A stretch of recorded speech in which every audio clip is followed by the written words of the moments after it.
So today we are going to discuss the fourth module from the subject Municipal Solid Waste Management. Already in the first three modules, various topics like waste, sources and characteristics, categories of waste, waste generation, composition, physical, chemical, storage, collection, then resource conservation and recovery, etc. were dealt with. So in this module, we will be discussing the following topics: processing techniques, mechanical volume and size reduction, chemical volume reduction, component separation and drying. So before we go into the topic waste processing techniques, we will just have a recap on what exactly is a typical solid waste management system. So as you see in the flow chart here, this was actually discussed in the first class. Solid waste management system has the following functional elements, namely waste generation, storage, collection, disposal. So again there is transfer and transport and processing or recovery after collection before disposal. So a solid waste management system refers to a combination of all these functional elements associated with the management of the solid waste. So here you can see waste generation. So waste are usually generated at the start of any process and from various activities like households, commercial areas, industries, institutions, various municipal services, etc. And the most important aspect of this part of the solid waste management system is the identification of the waste. Then coming to waste storage. So storage is again a key functional element because collection of waste never takes place at the source or at the time of their generation. Collection again includes gathering of waste and hauling them to the location where the collection vehicle is emptied, which may be a transfer station from where the waste that are collected are emptied. Next comes disposal. So after collection, the waste may be directly disposed of or it may be transferred and transported to the point of disposal, or it may be processed or recovered. So processing or recovery of solid waste management is what we are going to discuss in the module 4. So what is meant by waste processing? So processing is actually required to alter the physical and chemical characteristics of the waste for various purposes like energy and resource energy recovery and recycling. And the important processing techniques that are commonly included are compaction, thermal volume reduction, manual separation of the waste components, incineration and composting. So as you see in the definition here, waste processing means the physical alteration in the waste to make it best suited for technology adopted for its treatment. Processing techniques, we can say that they are used in solid waste management systems mainly for three purposes. Firstly, to improve the efficiency of the operations. Next, to recover the resources, and also to recover the conversion products and energy. So how do you improve the efficiency of a solid waste management system? By processing technique. So we know that various processing techniques are available to improve the efficiency. Now for example, suppose you take the waste papers that are usually reused. They are usually baled to reduce the transporting and storage volume requirements. So wastes are generally baled to reduce the hauling cost or to reduce the transportation and the storage requirements. So in this way we can improve the efficiency of the solid waste management system. Coming to recovery, recovering the materials for reuse. For example, especially those materials that have a market value. For example, cardboard, then various other metals like ferrous metal, other residual metals, aluminium, paper, etc. They have some market value. So when they are present when present in waste, they are the materials those which have market value. When they are present in the waste, we can actually recover reusable materials effectively after processing. Also recovering conversion products and energy. The waste may also contain organic materials which can be converted to intermediate products and ultimately to usable energy. So again, this can be achieved by proper waste processing techniques. Thus, we can say that waste processing techniques are used in the solid waste management system for improving the efficiency, to recover the resources and to recover the conversion products and energy.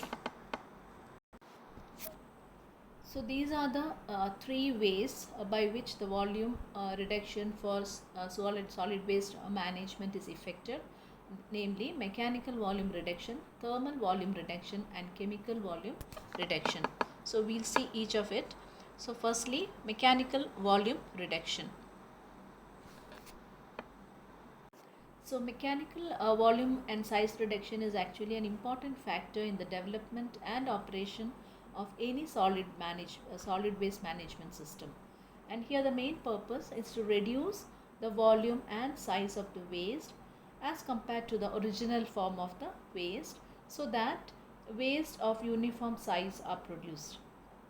So in mechanical volume reduction, again it may be effected through these following ways, like compaction, shredding, grinding and milling, of which we will be discussing compaction and shredding in detail today.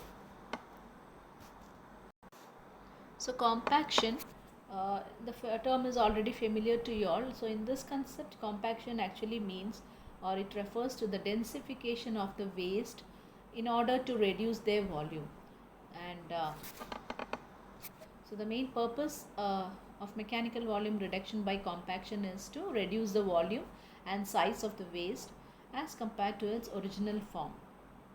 And thereafter, therefore, waste of uniform size is formed, and the process increases the density of the waste so that more waste can be accommodated in a small space. So volume reduction or compaction refers to, as I said, densification of the waste so as to reduce their volume.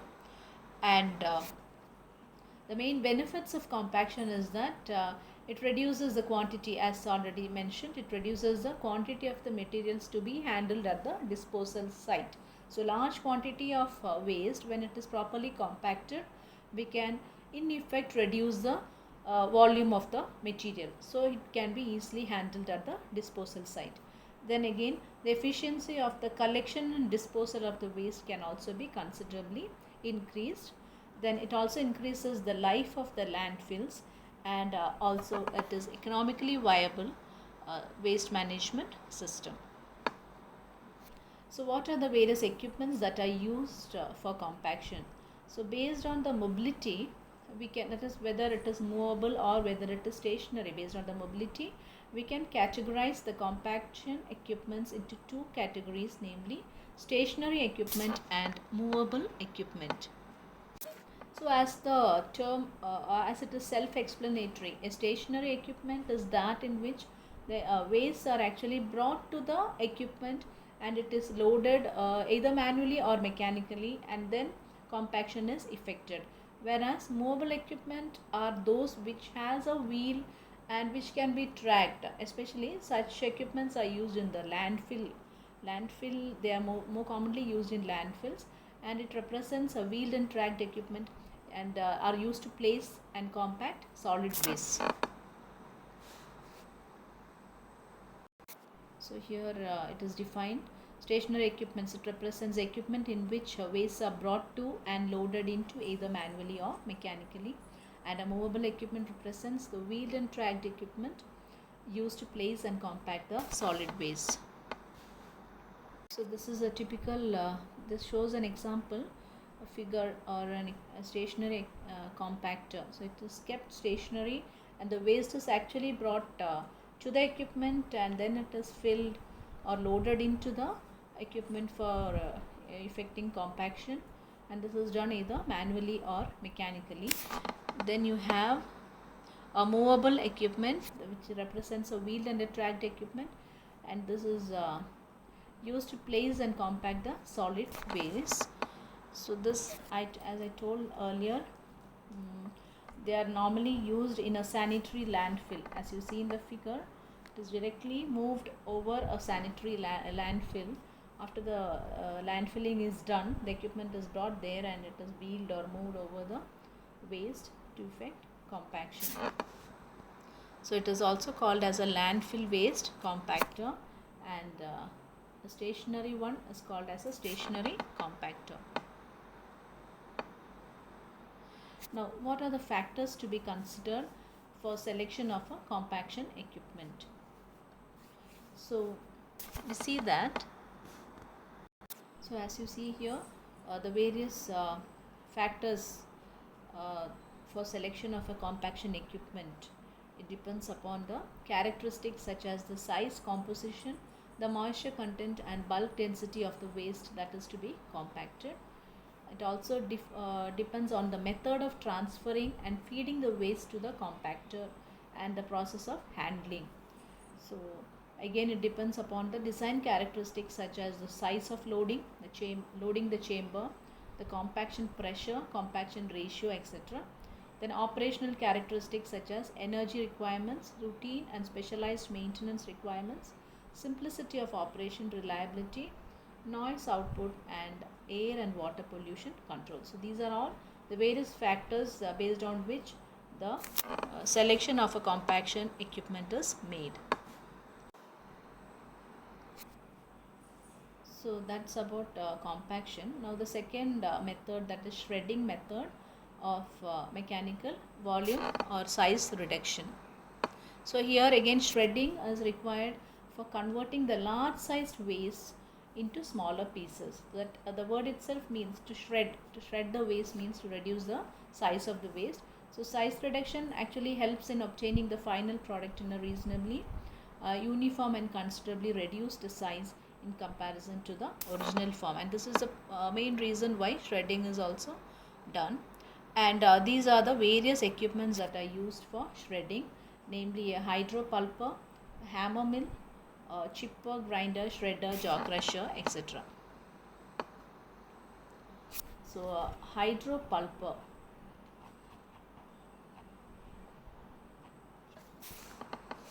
So here you can see a typical hydropulper.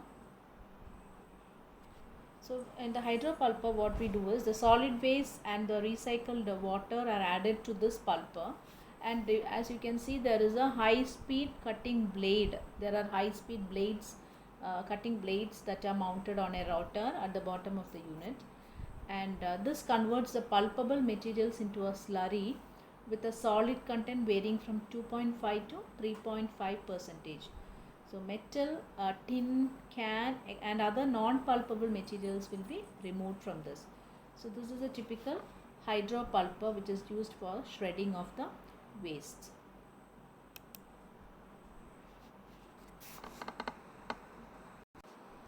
So next is a hammer mill. So as you can see in the figure, this is a typical hammer mill. So these are used most often in a large commercial operations, mainly for reducing the size of the waste. And hammer mill is an impact device consisting of a number of hammers. There are a number of hammers placed into it that are fastened flexibly to an inner disc. So this is a typical hammer mill.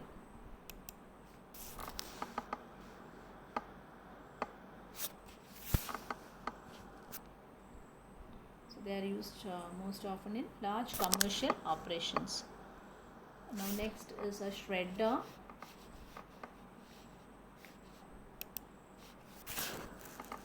So as you see in the figure, this is a shredder. So it is also known as a chipper or a grinder or a shredder, or it is also called as a jaw crusher, jaw crusher as per its requirement. So it has got so many names: chipper, grinder, shredder, jaw crusher, etc.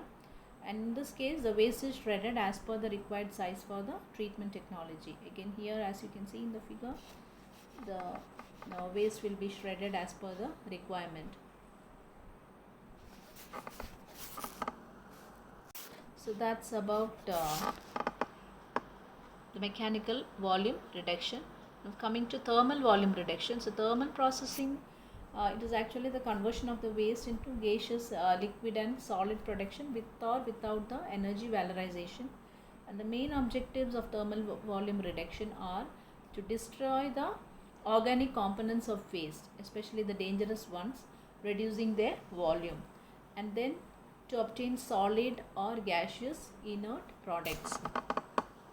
So as you see here, the three methods adopted in thermal processing are combustion, gasification and pyrolysis. So these are the three main processes involved in thermal volume reduction. So what is combustion? So combustion is nothing but the controlled burning of waste in a designated facility to reduce its volume. So it is actually an integrated solid waste management option for waste that cannot be recycled or composted, and also it is useful where the landfill space is limited. So combustion process can generate toxic air emissions, etc. So these can be controlled by installing the control equipments. So combustion of solid waste can help to reduce the amount of waste going into the landfill. So this is a very important or a very useful method of reducing the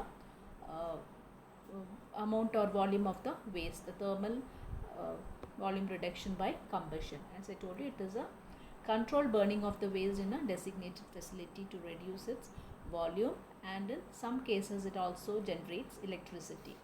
Now coming to gasification.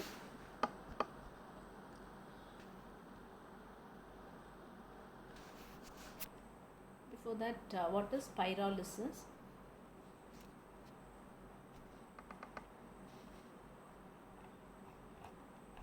Pyrolysis, it is defined as a thermal degradation of the waste in the absence of air. So without the presence of oxygen, when the waste is being degraded thermally by providing heat or by burning, we call it as pyrolysis.